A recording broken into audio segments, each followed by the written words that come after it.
विषारी दारू प्रकरणातील आरोपीच्या घरावर तोडक कारवाई करण्यात आलेली आहे। ज्या घरातून दारू विक्री सुरू होती त्या घरावर तोडक कारवाई करण्यात आलेली आहे।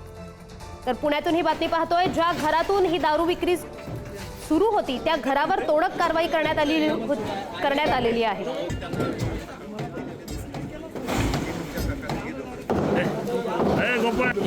तर पुण्यातलं हे विषारी दारूचं प्रकरण आहे। या विषारी दारूचं वाटप केल्यामुळे, विक्री केल्यामुळे अनेक जणांना त्यांचा जीव गमवावा लागला होता आणि ज्या घरातून ही दारू विक्री सुरू होती त्या आरोपीच्या घरावर आता हातोडा पडलाय।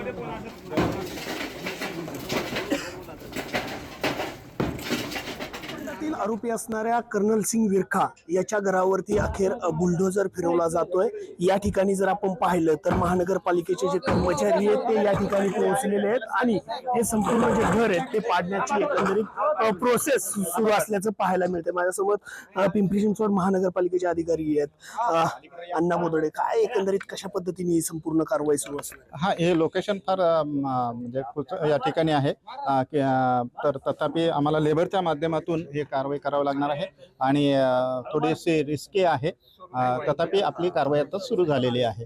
पहिल्यांदा पाडकाम करतोय आपण याचा वरच्या फ्लोअरचा आणि त्यानंतर मग खाली जाऊन हे पूर्ण होईल। तथापि याला म्हणजे वेळ लागणार आहे। या ठिकाणी येताना मशिनरी येणार नाहीये कारण एकदम अडचणीची जागा आहे, त्या पद्धतीने कसं पण नियोजन? हा, त्याच्यासाठीच आपण आता लेबरचं नियोजन केलेलं आहे। त्याचबरोबर या ठिकाणी ब्रेकर आणलेले आहेत, ते हँड ब्रेकर आहेत। हँड ब्रेकरला थोडासा वेळ लागतो आणि म्हणून त्या हँड ब्रेकर आणि आपल्या मजुरांच्या सहाय्यानं ह्या फ्लोअर आपण या ठिकाणी अंदाजे किती वेळ हे संपूर्ण? साधारणतः दिवसभरच ही कारवाई लागणार आहे, कारण तसा प्रकारचाच हे आहे। मशिनरी या ठिकाणी मोठी मशिनरी देऊ शकत नसल्याने आपल्याला या मजुरांच्या सहाय्याने ही कारवाई करावी लागते। तुषार जरेकर, पुढारी न्यूज, पिंपरी चिंचवड। या कारवाई दरम्यान कोणतीही अनुचित घटना घडू नये या अनुषंगाने आम्ही परिसरातील सर्व नागरिकांशी संवाद साधलेला आहे आणि आवश्यक बंदोबस्त लावलेला आहे।